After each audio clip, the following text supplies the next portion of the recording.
Here's John Dawson, and I'm doing a series of videos on different intaglio etching techniques. And this video we're going to do how to do a spit bite and a marbling technique. We're going to start with the spit bite. The spit bite is really a very easy technique to do. You're going to need some water, some gum arabic, and either nitric acid or ferric chloride. And you're going to need a brush, a very inexpensive, cheap brush, because in moving around the mixture of these things with the acid, very often it ruins the brush. So you want to have a very cheap, inexpensive, or an old brush to use for this technique. Now, there are really about 3 different ways to do a spit bite. The first 2 are very similar. The first one uses the nitric, the second one you use the ferric chloride instead of the nitric, and the third is to make a pre-mixed mixture for a spit bite. Now the formula for the pre-mixed mixture is 1 part gum arabic, 2 parts water, and 2 parts ferric chloride. Now the only really hard part of doing a spit bite is the length of time that the mixture is on the plate. And the longer it's on the plate, the darker it gets. And these different ways of doing it, each are a little different in terms of the length of time it takes for the spit bite to react to the plate. So I'm going to do a test plate. We're going to do a demonstration of how to do it to begin with, and then I'm going to do various lengths of time on each plate using each of the 3 different methods, and the time periods would be about from 30 seconds up to a minute and a half or so.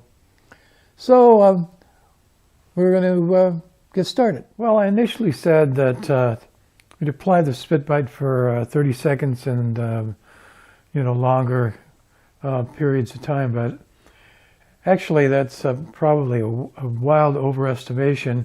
Using the nitric, it reacts very fast, and actually just a few seconds, maybe as little as 5 or 10 seconds, we'll start to get a spit bite on there. And then increase that for a darker and darker spit bite.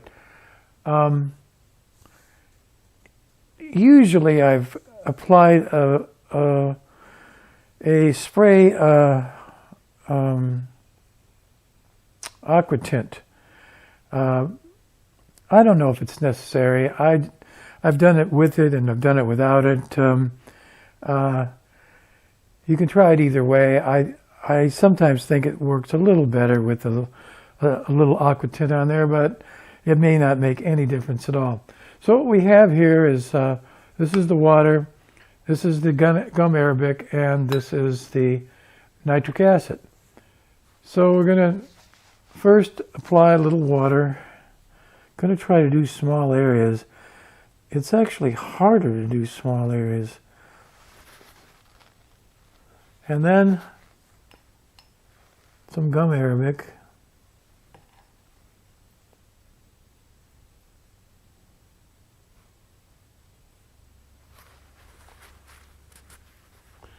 And then some nitric. And you're going to try to move that around a little. And that's already probably creating more of an aqua tint than we want. So I'm going to wash that off right away. And then we'll continue to do that, leaving it on a little longer each time. So we'll do one more. Now, this spit bite is essentially the same, except that instead of the nitric acid, we're using ferric chloride. The ferric chloride, I've only used it a couple times, as I remember, operates much more slowly than the nitric. So we'll see. You kind of just have to judge it by trial and error, actually, and some experience. So leave that on there for a minute and move it around a little bit. Always, I think, helps. Gives it a painterly sort of look sometimes.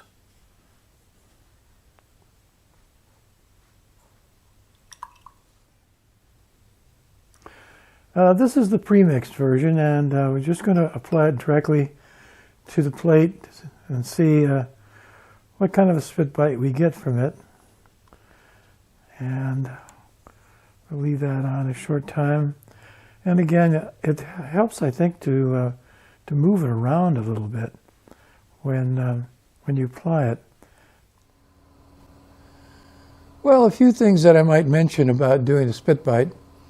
In the beginning of the video, I said that the time on the plate for a spit bite is 30 seconds on to a minute or two. And that turned out to be a very wild generalization. It really depends on which methods you're using to do the spit bite. If you're using the nitric acid, it reacts very quickly to the plate. In no time at all, you're going to get an etch that's going to print. Within a few seconds, and you probably get a pretty dark spit bite, even after 10 or 15 seconds, maybe even less. With the ferric chloride, it reacts much more slowly to the plate. It could take 20 or 30 seconds or maybe even more just to get a light gray. And to get a really dark spit bite, it may take as much as 2 or 3 or 4 minutes, and maybe even longer. And the same thing is pretty much true of the premix, which of course is very similar to the ferric anyway.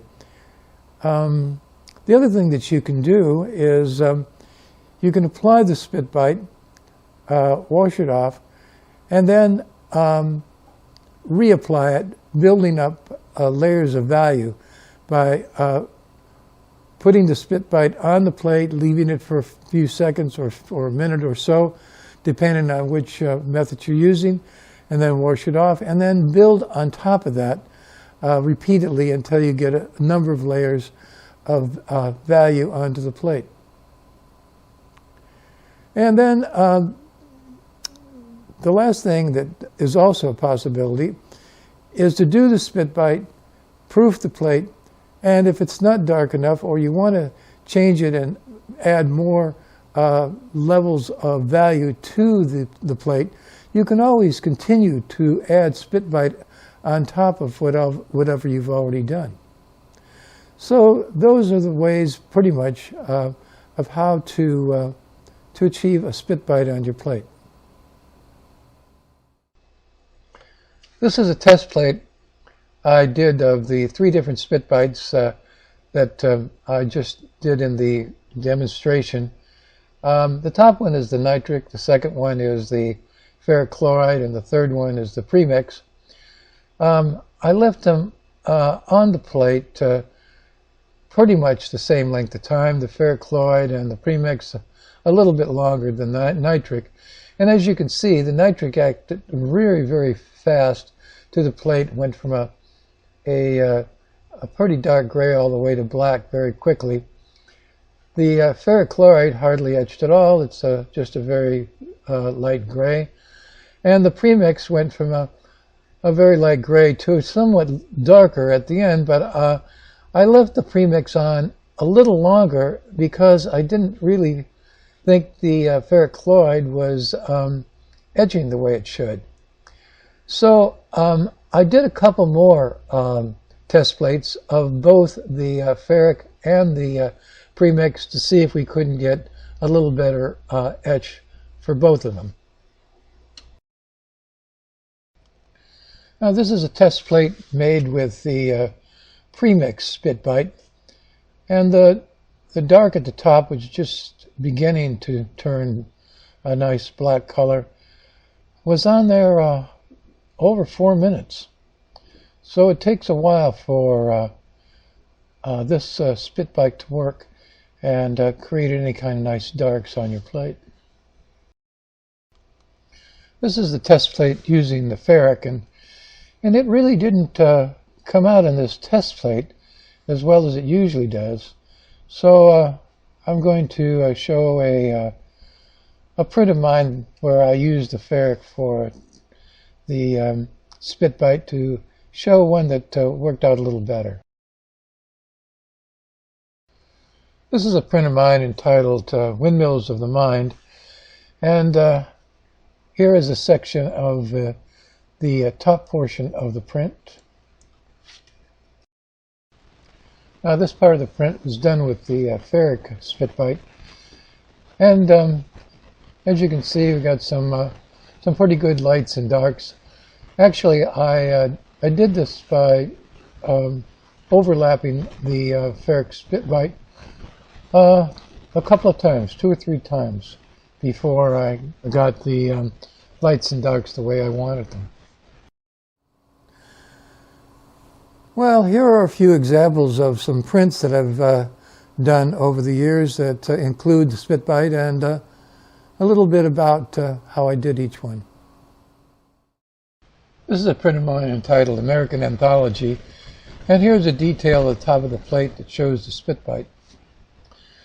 This spit bite was done actually by applying the spit bite, washing it off, reapplying the spit bite, washing it off, and continue to do that. And I used a brush to swirl around the spit bite quite a bit to try and get some nice swirling cloud-like formations.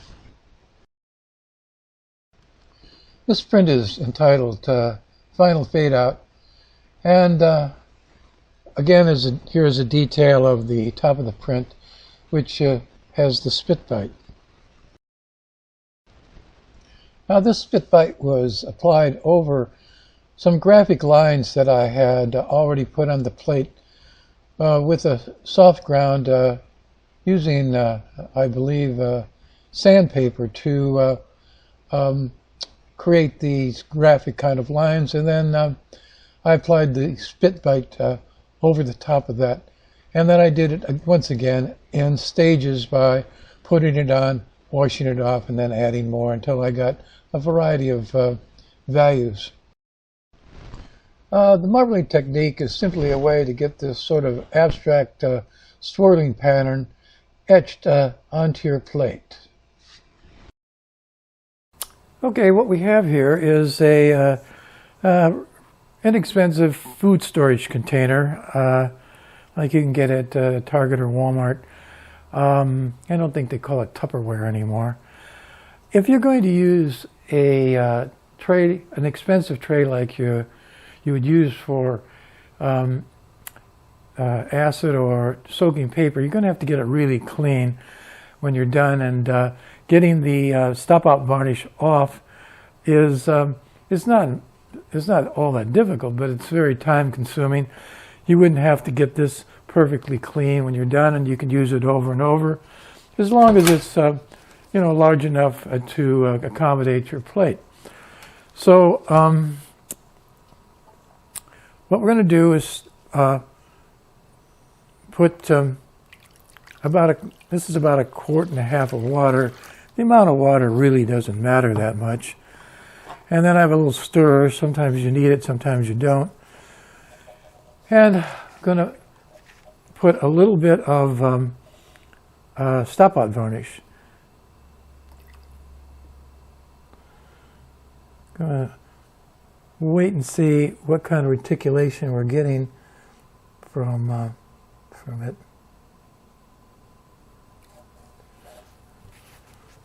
Then you take the plate face down just to the surface of the water. The Stopout Varnish attaches itself to the plate, and you can get some very interesting patterns that way. If you don't like the way it looks, you can remove it with alcohol and do the whole thing all over again. This is the plate with the Stopout Varnish on it before it's been etched. And this is a proof of the same plate after it's been in the acid. And so you can see how this turns out once it's finished. Okay, this is a little different variation on the same thing, and it's a little more complicated to do. And in this case, I'm using a thin down hard ground, and it's actually about 85% paint thinner and about 15 or 20% of asphaltum or maybe hard ground. And I'm going to use a brush this time because we're just going to dribble it in here. Now this is a little more complicated because the very first time we get a swirling action on here, it's going to have a little too much film. So I'm going to take some of that off to get a better marbling pattern. So, and you don't need a lot.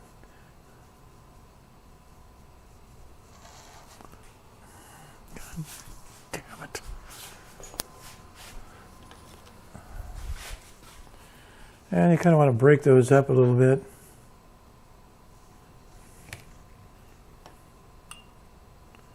Do a little more.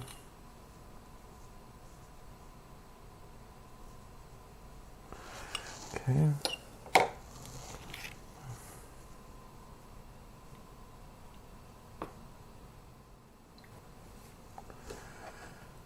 So once we get to a lot of these broken up into little areas, then I'm going to take, I have this is an old test plate, so we're just going to do this and pick up a lot of it.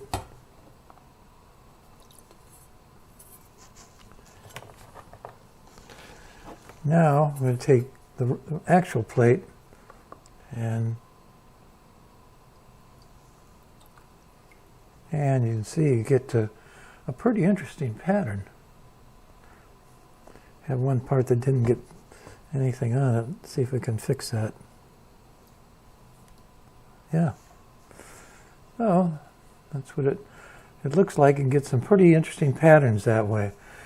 However, as I said, usually the first time you it's got too much film on the top and it probably won't etch properly. You could probably do the same thing with a paper towel by just dabbing it in there and picking some up like that. And then keep swirling it around till you get a pattern that you like.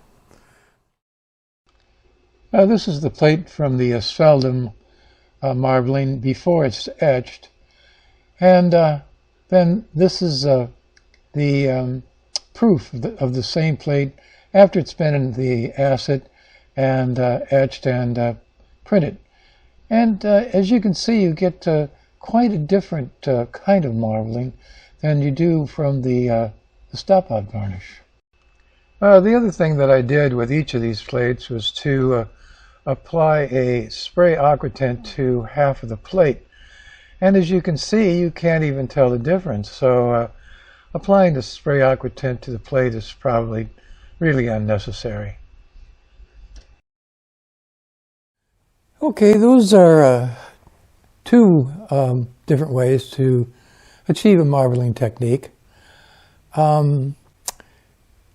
The one with the Stopout Varnish, I actually did the video, I think, 4 times before I actually got it right.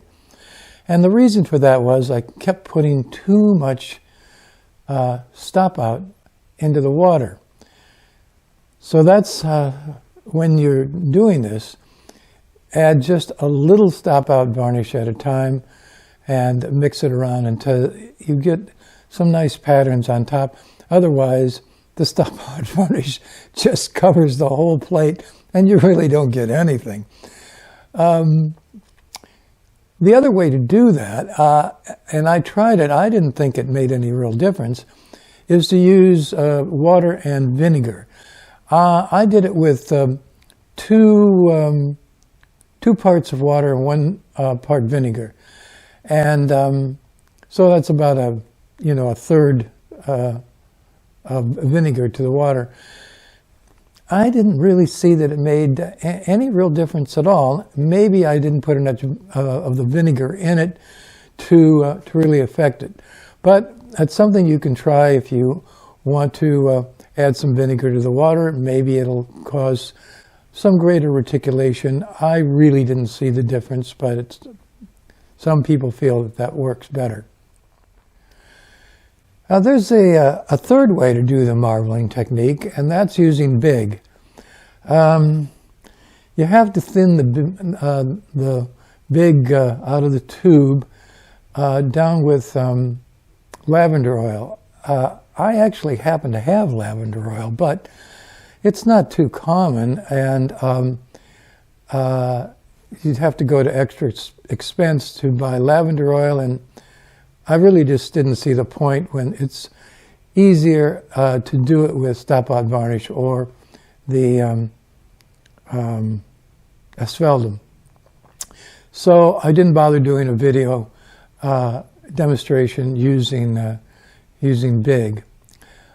The other thing about the marbling is the size of the plate.